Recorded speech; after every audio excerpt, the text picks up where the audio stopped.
As we open the second half of the Oxford India Forum, we are very honored to invite our guest of honor for today, Mr. Ajay Piramal, the chairman of the Piramal Group, who shall be talking about India at 100, a developed, confident, and a compassionate nation.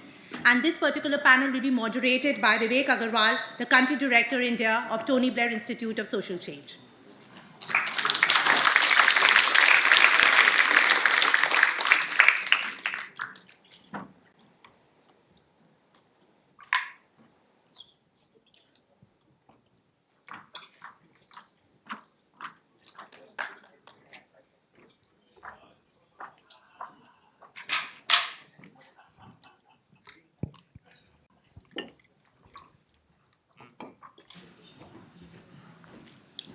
Good afternoon, everyone. Welcome to the Oxford India Forum. We are gathered today at Oxford, a place that has shaped the world's thinkers, to talk about a country that is now shaping the world's future, India. India is not just rising, it has arrived. In the next 25 years, by the time we mark 100 years of independence, India will not only be the world's largest democracy, it will be among the world's top 3 economies, a global hub for innovation, climate leadership, digital public infrastructure, and we spoke about space exploration. But more than GDP and growth numbers, what defines India is something deeper: our ability to move forward without leaving our soul behind, to build modernity without leaving our timeless values. In a divided world, India offers a model of unity. In a warming world, India offers a model of sustainability. And in a digital world, India offers a model of inclusion.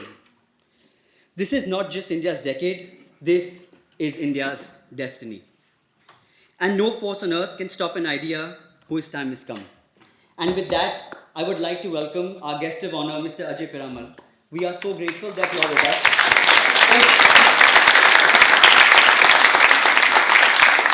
So for the last couple of hours, I've been thinking how to introduce him. And I've got his bio, I've got a long list of achievements that he has. But you know what I wanted to say? Sir, your humility is inspirational, and I think that sums up your life.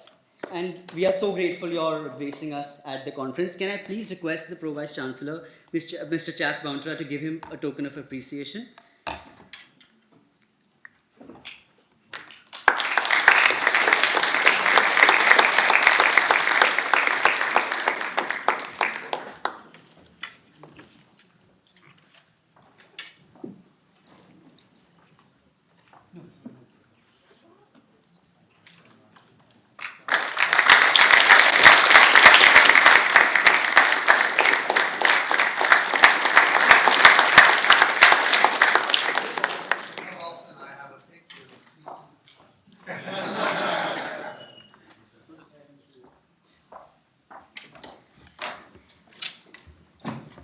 And before we begin, I'll just request our sponsor, Mr. Ketan Deshpande, to present another token of appreciation to Mr. Piramal. And then we will begin.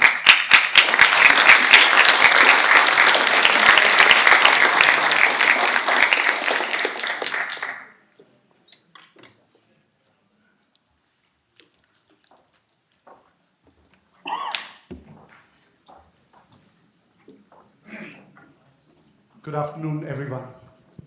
I think I'll just pick off of what Sid mentioned. There are some people who don't need an introduction, and then there are some people who really don't need an introduction. Mr. Piramal is one of them. His work, his legacy speaks for itself, so I won't spend time doing that.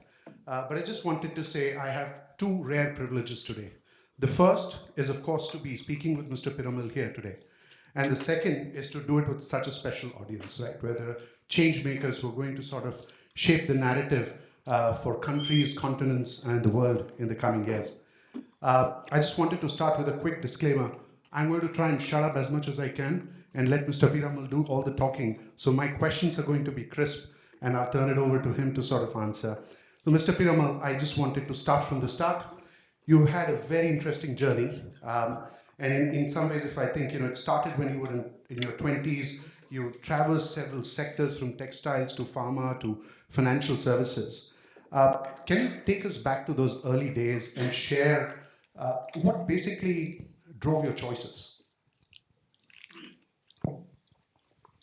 Well, first of all, it's a great honor to be here, present, and to talk to you. As Vivek said, you are the change makers. Many of you have already made a lot of change, and there are others who will make the changes. So, again, let me just give you a few thoughts, and I like your comments as well. So, yeah, I began early. I graduated in the early 20s, when I was in 20s, from management degree from Mumbai. And then our family was in the textile business. Our family had the longest established textile company from 1871. But when I entered it, it was a time when the textiles was going through a very challenging time. Those were the days of socialism in India, which meant that you had a capacity which was constrained. You would be penalized if you did 1 meter more, just put 1 loom more for weaving than what you were allowed to, and so on. That was a time when labor unrest and labor rigidity of laws was extreme, so there was no talk about productivity.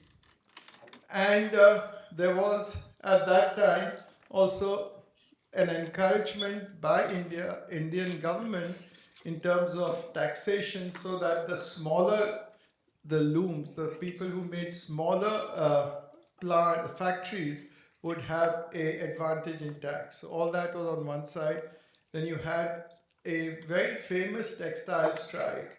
Actually, that's gone down in history, I think probably in the world, where 250,000 workers in the city of Mumbai all struck work at the same time and for 18 months. So that was at that time, which really crippled, if I may say, every textile business. That was there in the 80s, but to add to that, I had some personal challenges as well. The textile was one, which was actually also violent, let me tell you that. The second was that my father passed away suddenly when I was 24 years old from a heart attack, and who was the chairman of our group, and he was succeeded by my brother, who also passed away at the age of 33. So when he was 33. So all this was there, and I realized that it was that textiles did not have as great a future as what many thought, and it was best to diversify. And that's the time when we started looking at diversification, and we came across, we thought, which was a sunrise industry, and yet there was still, which was the pharma industry. There was a multinational, a small multinational in India, who did not think that the Indian market was attractive and who wanted to exit out. So that was the one that we took the chance. One of the reasons, besides, of course, it being, we thought it's worth taking a risk to be profitable, was also we felt that the purpose behind that was also very large. In India at that time, only about 30-35% of the population was covered with modern medicine. I just want to bring one thing in context. When Britain left India, the average age, longevity of an Indian was only 34 years. So today it is, say, about 71 years, but at that time it was 34. So modern medicine had not reached, and we thought that entering into a place like this, you can also reduce to some extent the burden of disease. And that's why we entered into pharmaceuticals and industry, which was actually, in some ways, really the opposite of what is textiles. It was chalk and cheese. For instance, textiles, what we were running at that time was all a commodity-based industry, but there was only manufacturing, labor. There was hardly any emphasis on sales and marketing. There was no intellectual property or there was no innovation. Pharma was just the opposite. So that was the journey. There are so many points that I want to pick up on there, especially on the struggle, fighting these adversities, personal and also professional. But I want to start with where you left off, right? This idea of purpose. A lot of your work has been underpinned by this idea of seva bhav. Where did it come from? How did it start, especially with so much adversity? So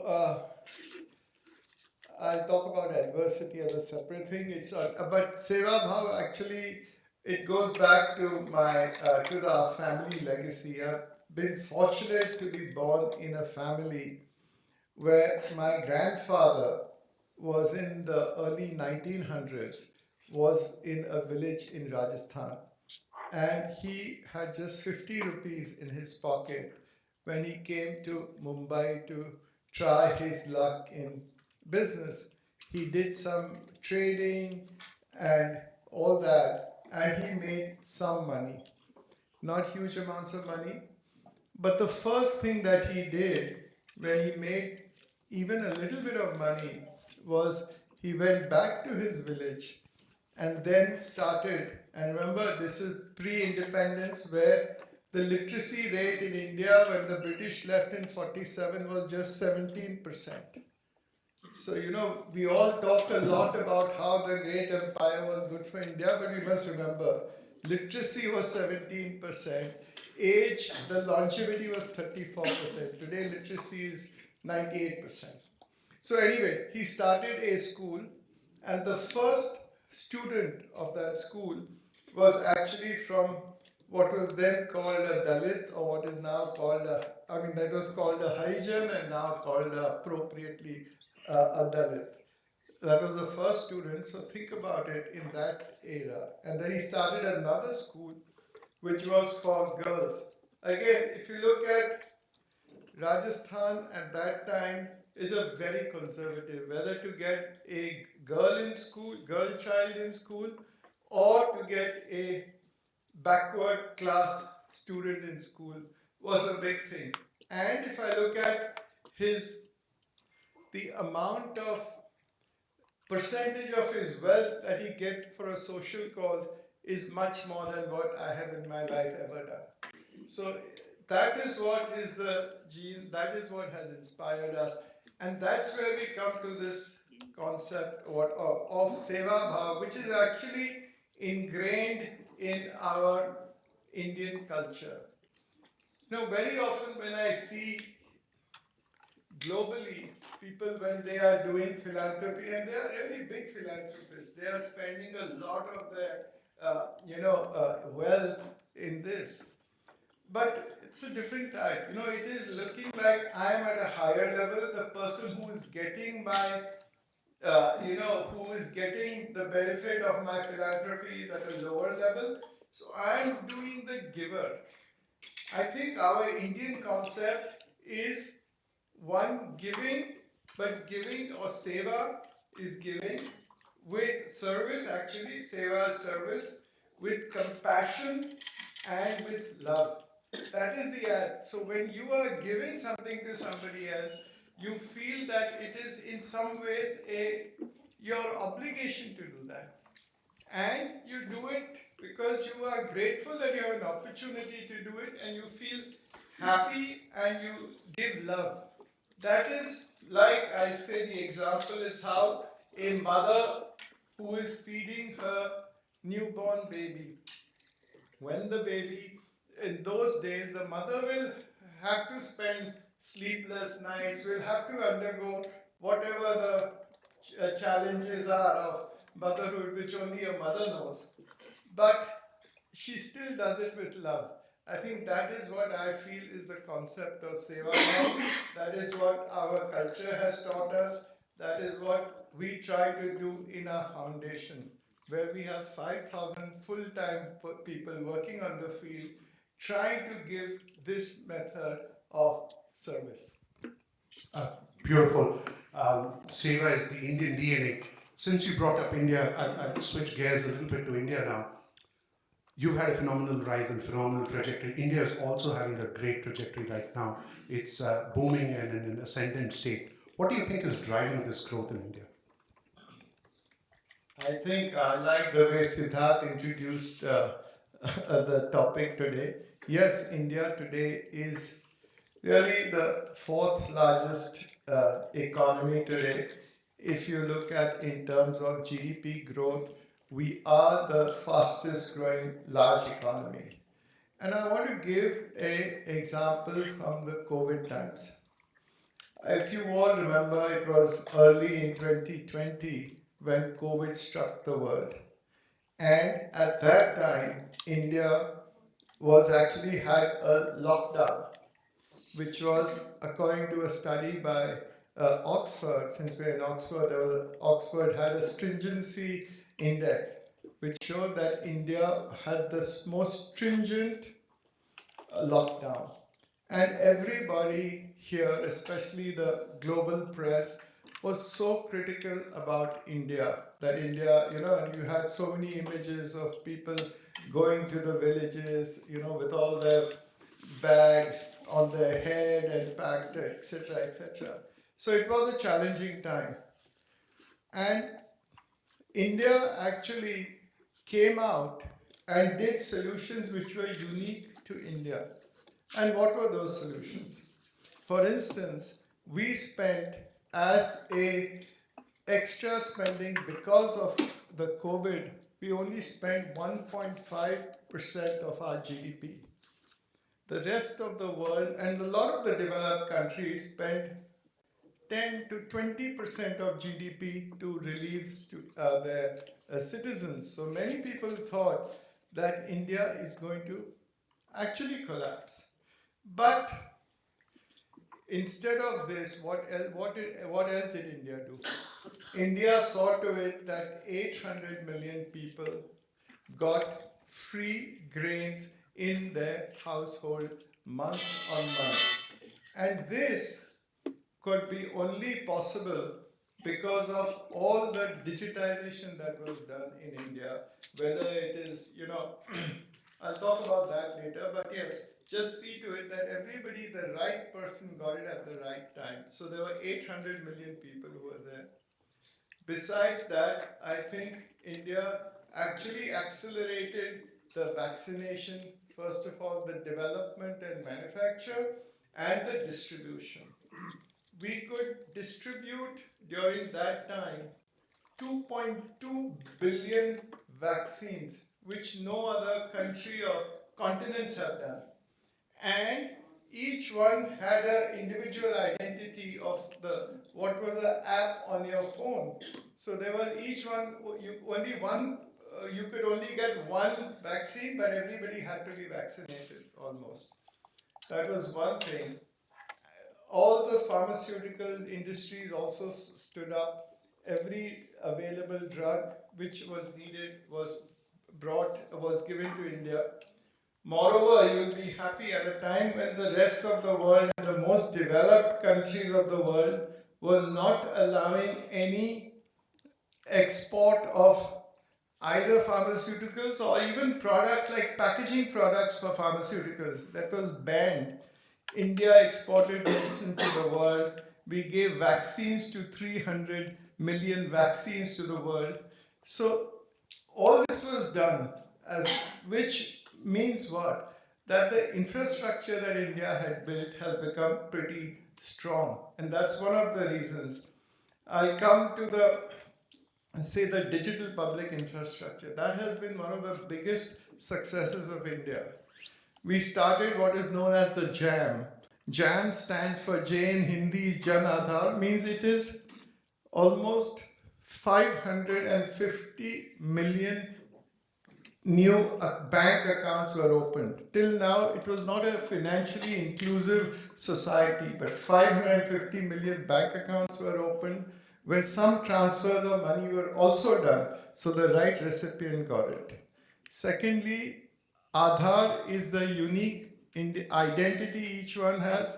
if I'm not mistaken, about 1.2 billion people have got a identity. And JAM is again the mobile. In India, we have today 1.2 billion mobile connections. Almost 700 million are smartphones. And I can say that without exaggeration, that the network that we have connectivity is probably better than many of the most advanced countries. And all this at a cost which is ridiculous.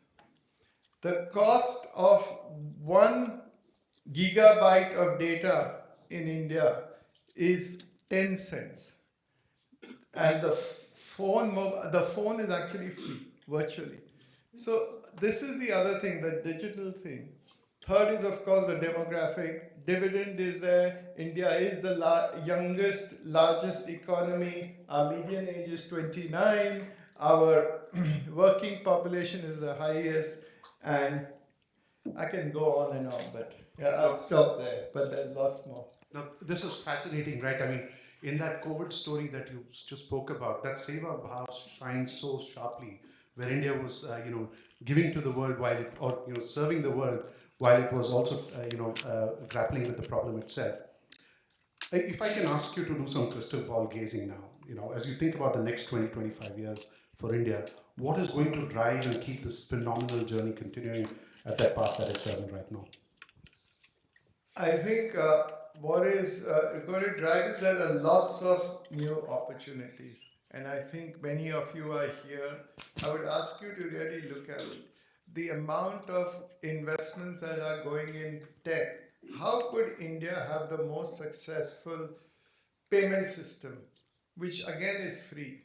We made 18 billion transactions in the unified payment system last year. So these are large opportunities which have been done by India for India and actually for the world. Besides that, I think there's a lot more happening, whether it's the whole thing on technology.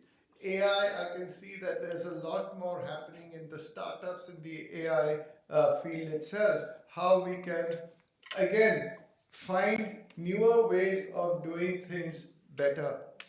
Besides that, manufacturing, which is today about 17% of our total GDP, India is pushing to make it 25%. I don't know if that'll happen. It's a challenge, frankly. But yes, again, it is the manufacturing across, whether it is the latest in EV, whether it is in semiconductors, aerospace. I think you had a session on aerospace in the morning, whether it is defense, plus electronics. These are the areas which are newer areas which are also growing. Second thing is, I think, again, in agriculture also there's a lot of scope for India to become the granary of the world. In terms of production of agriculture, I think today we are the second largest in the world. And yet our productivity is not where it should be. We can do much more. We are the largest producers of rice today. We're in the world. We're the largest producers of sugar. We are the largest producers of millets in the world, the second largest in wheat. So there are lots of opportunities available there as well. The service sectors, again. I see another trend with the sort of talent that India has. And we are peace-loving people. And you've seen our diaspora. There are so many of you here and all over the world. I think they can form a really high quality resource for businesses and for other areas without any peace-loving, you don't find that in other countries. So all this just makes me just that much more optimistic about the future of India. And also the fact that we must also appreciate in the last 10 years, 270 million Indians have been moved out of poverty. So that is again the largest that has happened in the world.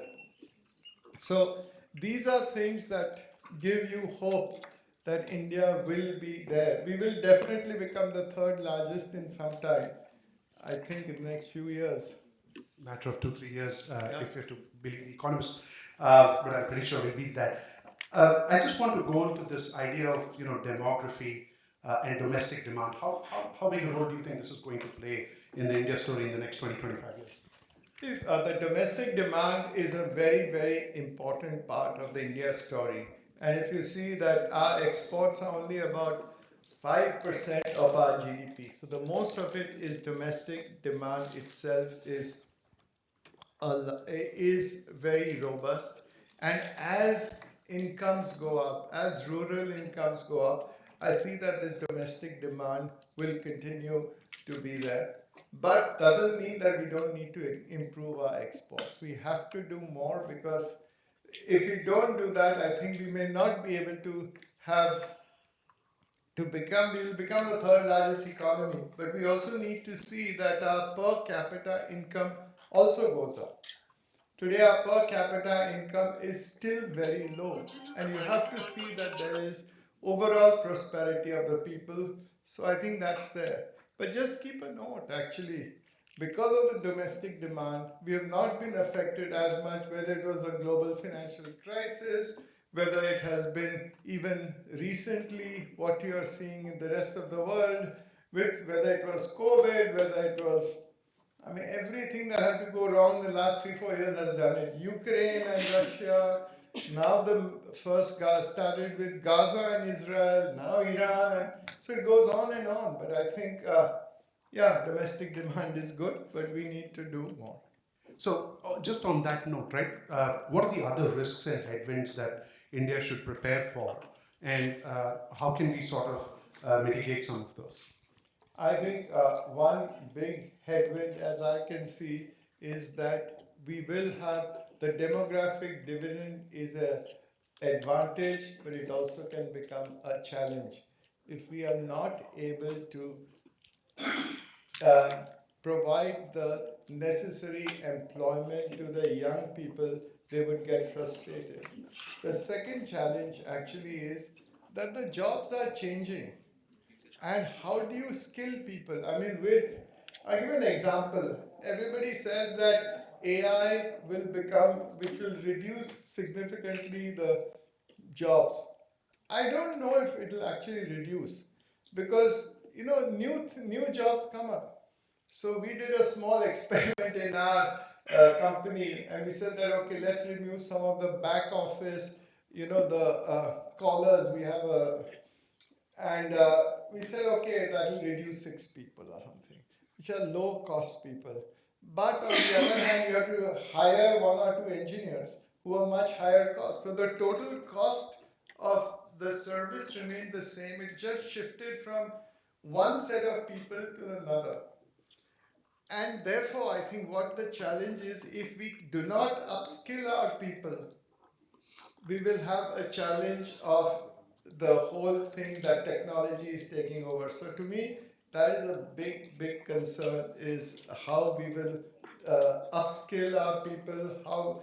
And there are parts of India, it's a sad story, but there are parts of India which are really behind in terms of education, in terms of removal of, we are still poverty. There are large numbers. So we have to see that there is more equality between the rich and the haves and have-nots.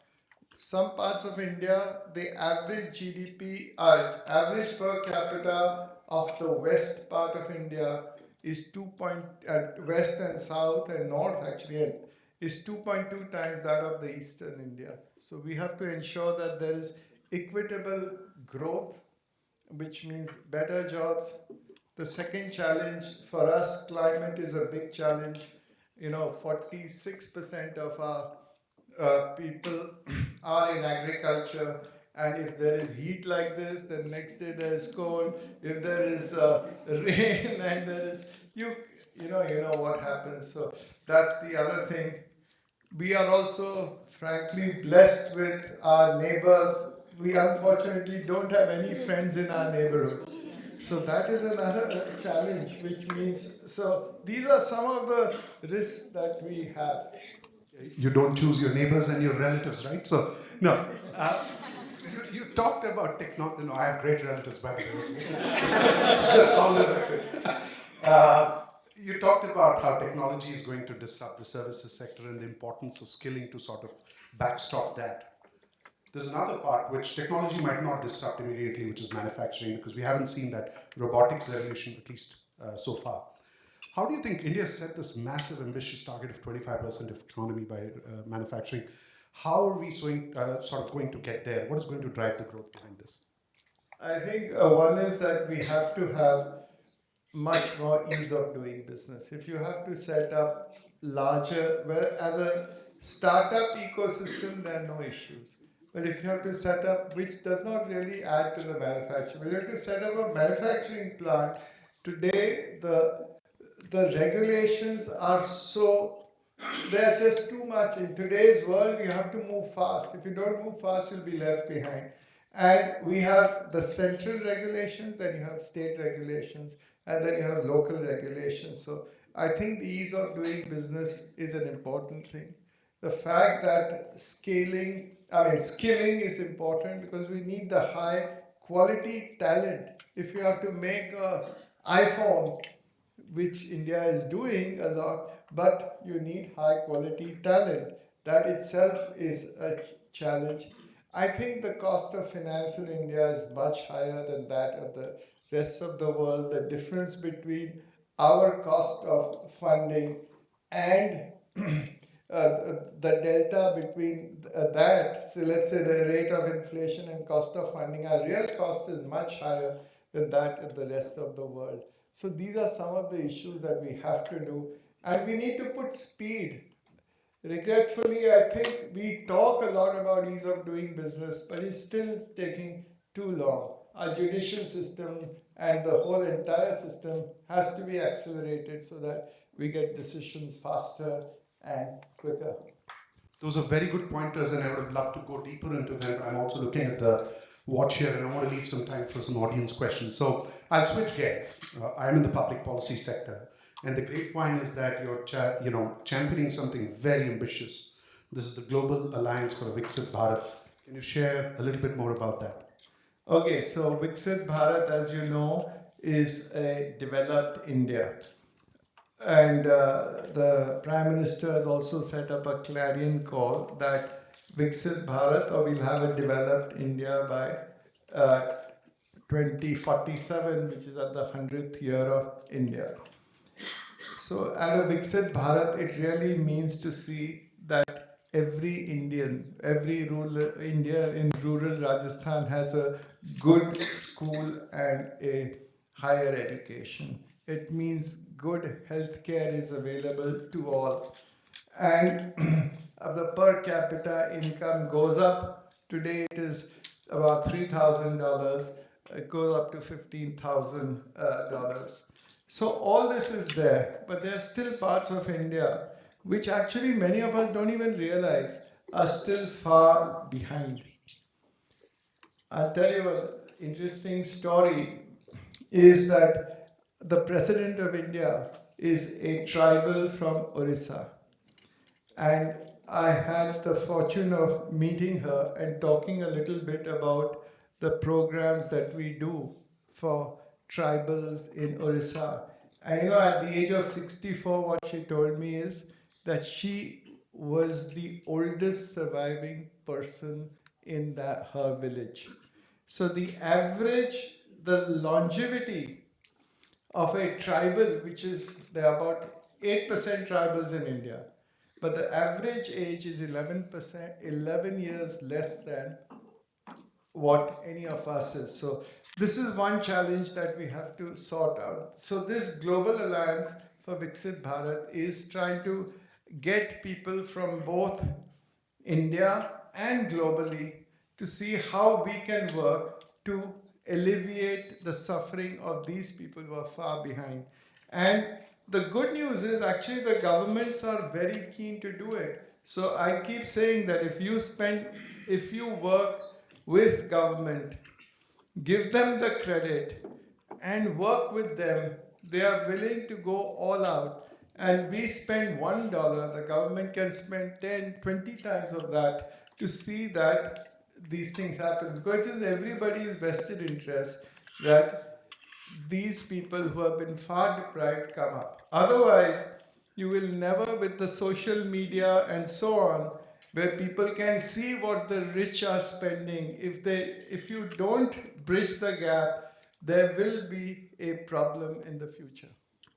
And therefore, this alliance is to see how we can all work together in partnership with other organizations in India and abroad, in partnership with the community, in partnership with government, to see how we can alleviate this suffering.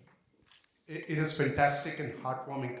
I've spent some time in the public policy sector all of my career, and to see somebody put partnerships at the heart of all of this and get the entire world together. So, it doesn't just take a village, it takes the entire world to do this. So, thank you for championing that. I'm looking at the clock here, so I'll just move to the last question from me and then stop hogging the mic and turn it over to others before I ask the audience question. But I want to go back where we started. Your journey has, weathered a lot of different storms, personal and professional. There are a lot of students here today who feel probably uncertain in the world that we're facing right now with everything that's happening. What is your message to them? What are the principles or values that should underpin their work as they think about the future? So, Gaurang Prabhu is here, and he has spoken to you in the morning. And what I'm speaking is what I have learned from him and his guru. So, one thing is that we must have a large purpose in our lives. Whatever we do at whatever age, there must be something more than just going to school and getting a first class, or what is the impact that we can make to society, to life, to anybody. 1, 2, it doesn't matter. I think so, purpose. The second thing I believe is integrity. We must have integrity.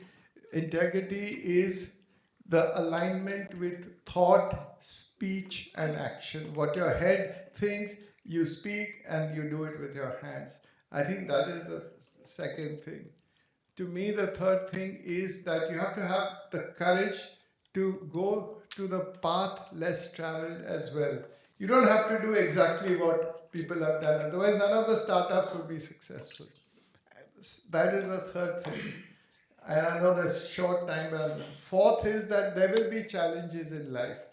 But it is in challenging times only there's a door of opportunity. So how do you see in those times opportunity?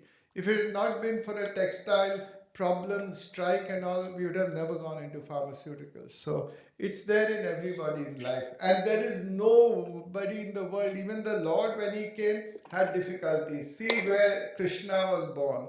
See what was life of Ram. What are these? They willed it to give us examples that all of us have to go through difficulties and have to come out.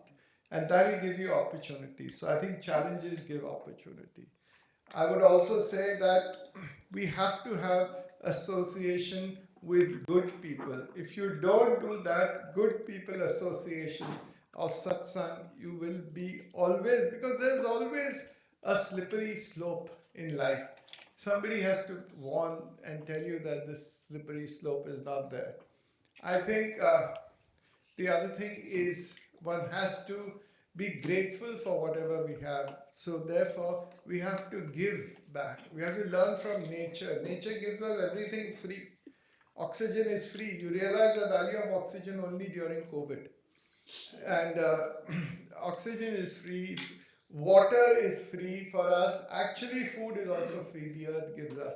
So what do we give back? Should we leave the world a little better place than what we came?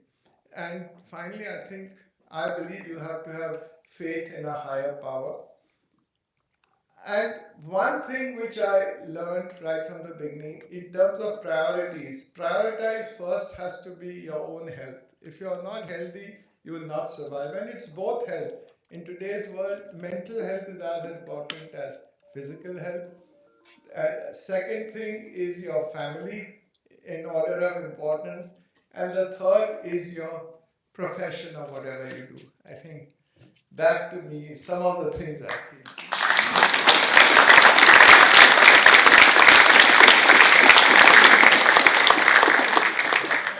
That was instructive, sir. And I think on what you just said about satsang, I think we've all started that already. If you thought it's difficult to have goosebumps while you're in a hot environment, I've just been proved wrong. So I'll just turn over to the audiences. Maybe if I can get we'll start with Nari Shakti. If I can get a lady, sorry, there's light in my ear, man there in the back, yeah? Yeah, please. Just to interject, maybe we can club the questions. Sure. And Mr. Piramal can answer them together. Okay. Thank you. All right. Okay, I'll come to you in a second, please. Thank you, sir, for organizing the discussion. So, my question is with regards to scale and technology. Thank you. A lot of the examples you gave with regards to COVID or digital infrastructure, they were government-driven initiatives. In the private sector as well, we have seen some really big kind of scaled-up solutions. When it comes to startups need that capital, which also has to be at a scale. Now, if I'm a space tech entrepreneur wanting to create something for ISRO, and ISRO's budget is like, as we heard this morning, like really low, my investors are not going to get that return eventually, right? So how do we kind of figure out this weird gap that everything has to be done at a scale in India at very low cost, returns have to be earned for investors, and the problems need to be solved all at the same time? Okay. Combine up, yeah. Okay. Ma'am, yourself, yes? You can try and project, we'll hear.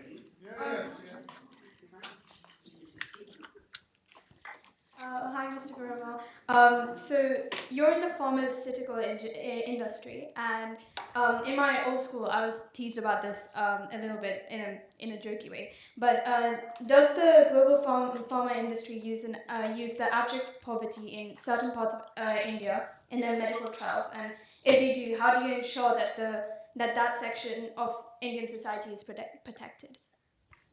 Okay. Can we take one more? Yeah, okay. Sir. This sir, back in back. Yes, sorry.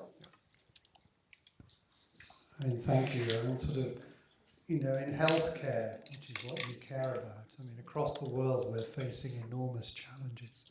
Mental health, Alzheimer's, obesity, diabetes, resistance to existing antibiotics.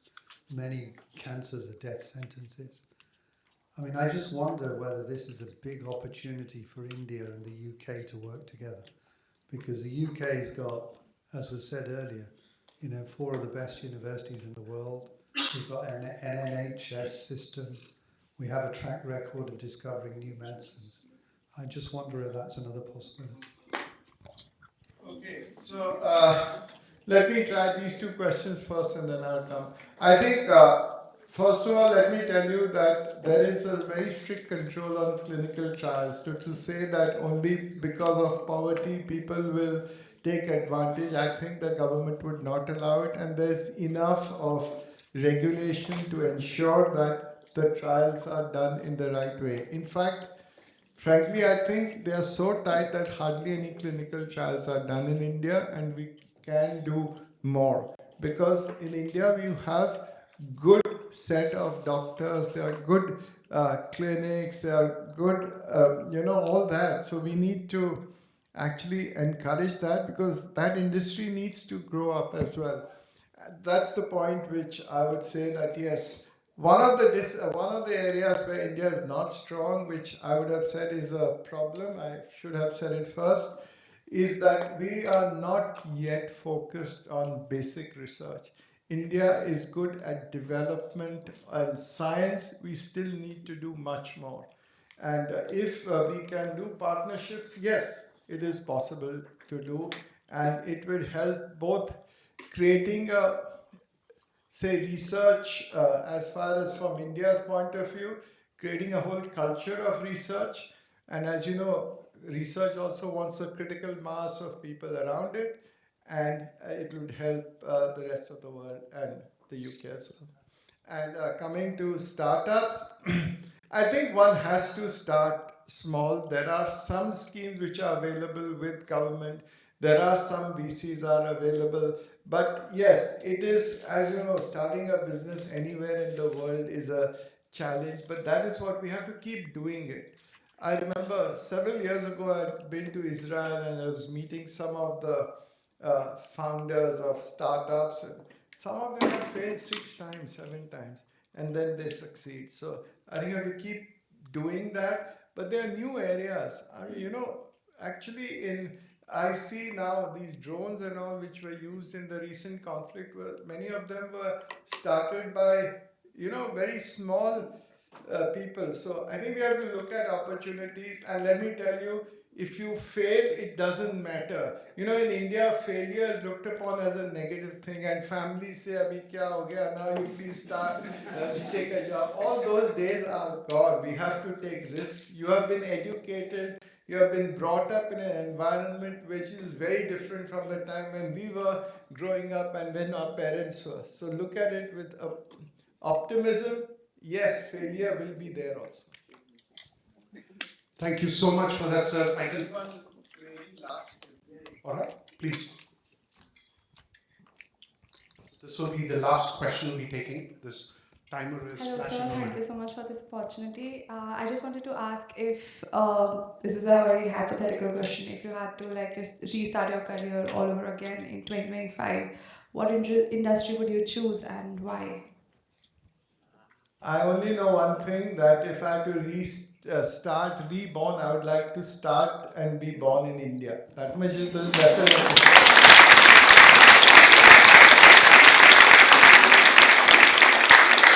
Thank you so much for that, sir. That was inspirational. Thank you.